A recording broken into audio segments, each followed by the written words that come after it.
place is awesome.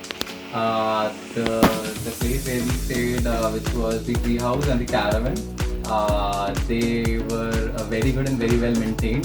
The washrooms were super clean, so that was a very good point. And the ideas were very unique. Yeah, the ideas around which I think all the things that All are the here setups. on the property are very good, right? So and I think the staff was very courteous, right? And a lot of places to hang out, a lot of recreational areas. So a good place to have a weekend getaway. Yeah, exactly. Same for me. We had a great fun. I mean, last night we really rocked it. Was my wife was there and we enjoyed a lot. I mean, they organized everything from starting from the campfire to free chicken and everything. Like We had karaoke as well. Yeah, Hidden talent.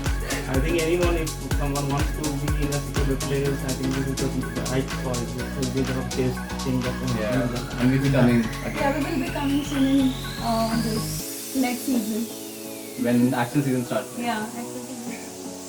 So we had a great time. Adventurous too, by the way. Mountain, sort of mountain climbing as well as many playful areas. We had that Burma, that pool as well. That was also very young.